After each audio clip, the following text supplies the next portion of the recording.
Hello, this is Davide Biocchi, and here we are for this Monday, let me say, intermarket analysis. We have the possibility to see the background of the market, to see whatever is going on the different asset classes here. So, first of all, thank you for being here. And let's start with the currencies and especially with the euro dollar. So, as we can see clearly here, the euro dollar is now in a sideways. The sideways has his, let me say, support in the area of 117, even if we have an intermediate level here, and then we have another intermediate level here, and then we have a key level at 120. So, which price are the intermediate key levels? 119.20, 119.15 is the intermediate resistance that we have here, and the intermediate support that we have here is around 17,500. So 1.175. So this is more or less the price that we have here, that it can work as a support, but mainly we are in a sideways. So it's a very interesting situation because we can clearly see that the euro-dollar market is completely flat at the moment. Let's switch to the GB pound US dollar, so the cable, to see if the situation is like that. It's quite similar, and in this case we can say that we have a dollar becoming stronger than the pound again, and trying to reach again the support that now we can see clearly at 1.28. So 1.28 is a support here. 1.35 is the main resistance that we can see here, okay? And then we have an intermediate level that we can see here at 1.42, that is more or less this historical level. If the market will go under 1.28, again, it will work strongly, really strongly, 1.265. So it's really, sorry, 7. It's really an important key level that we can see clearly here. Let's see also the dollar with other currencies exchange, like the Australian dollar, that continue in the uptrend here, even if in the last 2 weeks the situation was very flat. Not so far is the situation with the New Zealand dollar. Again, quite similar situation, unable to overtake the previous maximum at 0.67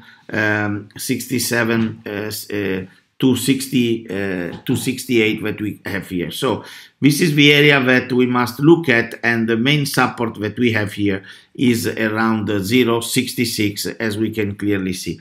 Not so far the situation with the Canadian dollar, even if after a very long downtrend, the situation is now going to become more normal. So as we can see, this trend line was interrupted here, and here we have something like, let me say, a flat situation that can change if the market will be able to overtake this key level that we can see around 1.42, 1.4250. So more or less this is the level that can offer to the market a clear situation connected to the recovery of the US dollar. So finally, let's see the situation of the US dollar with the Japanese yen, that was for a long time into a box, but then that box ended last week, and so we can see that clearly the market ran really a lot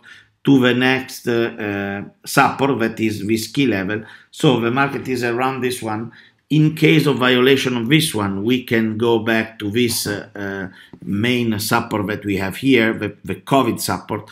But let me say, let's see what is going to happen around this level that is the present support for the moment. So it's really interesting what is happening with the Japanese yen, in my opinion. Let's switch to the commodities, and let's start with the oil. After the OPEC Plus meeting, virtual meeting, where the, let me say, countries said something like, let's stop, let's respect, let me say, the decision to cut of some million barrels per day the situation, and all the countries decided to go for this decision.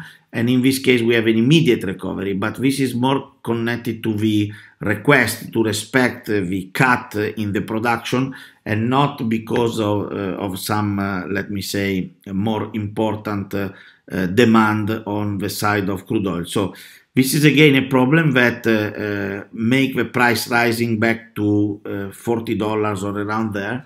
But the problem still continue to exist for the companies that are working, let me say, in this sector. So don't forget that the oil sector and the bank sector are the one less, let me say, less performing, the worst performing that we have since the beginning of the year, so year to date in the S&P 500. And do you know why? This is because we have a very strong action from the offer side. We have nothing from the demand side, and the companies that are producing, they are in a very big difficulty. Imagine that again the Baker Hughes report, weekly report, went again under 180, exactly 179, let me say, active sites. So it's really a bad situation for the oil. So let's switch to the gold. The gold is still blocked in this trading range. We can clearly see $1,900 as a support here, and we can find the price of 1,975 as a resistance, first resistance here, but then we have 2,000, then we have 2020, and then we have a previous historical maximum. So in case of violation of this sideways, we will see this price moving, maybe stopping and moving again. So we can expect the market to react. The situation will be in a certain way different in case of movement under 1,900.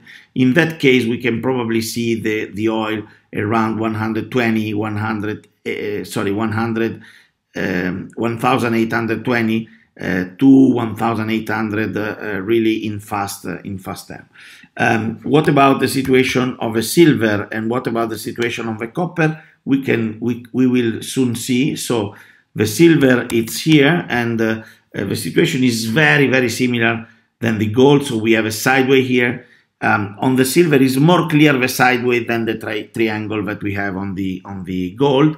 But again, we have a support here a little bit over 26, and the resistance is a little bit less than 28. So 26, 28 is a present trading range, and we can expect exiting from there the silver to move up or down. It depends from the side. Again, let's see what is going to happen on the copper. So the copper is still around this 3.1. That is a very strong resistance. We have a congestion, terrible congestion here, from 2.96 to 3.1. This is a terrible congestion in case of overtaking this price. 3.3 is, in my opinion, the main target that we can see going back to the prices of 2018. So this is what we can see on the copper. And finally, let's switch to the stock indices. So first of all, let's see the Nasdaq, because this is a very important figure. It seems the Nasdaq break the support here, and this movement immediately is now again at 10,700, and in my opinion the target could be this key level of 10,300 that we can clearly see here. So 10,300, it seems to me to be the most interesting support that we can see here. So in this case we can say that we have a downtrend here, then a flag, and then maybe again a downtrend.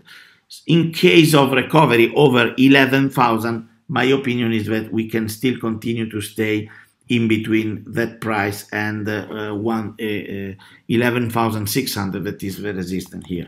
Not so far is the situation of the S&P 500, even if we can clearly say that the Nasdaq is now weaker than the S&P 500. In my opinion, this area from 3,230 to 3,200 is the support area, as we can clearly see here. And it seems that the market is going through that target. So not so far, because I expect the S&P 500 to be stronger than the Nasdaq in the next period, in the short-term period, okay? So what about the situation in Europe? The DAX is continuing, well, it's going down, but it's continuing to maintain the figure of the strongest European index because it's very close to the first support. But if we compare to the situation of the Dow Jones 50, so the Euro stock, this is now on the second support, not so far from this 3,150.40 that we can consider as a support. The second one is connected to the minimum of June and the maximum of May, and it is around 3,035, more or less, it is around this. And very similar is the situation connected with the Italian index. We are around the support at 19,000. The next one will be 18,300, minimum of June, maximum of May. Here we are with this price. Looking over, we have this clear resistance at 20,500. That was not, the market was not able to reach again in this month of September. So this is more or less a trading range. Let's see what is going to happen in the market in the next period. So this is all from Italy. Our intermarket analysis will be back on Wednesday. So thank you and bye-bye from Davide Biocchi. Ciao.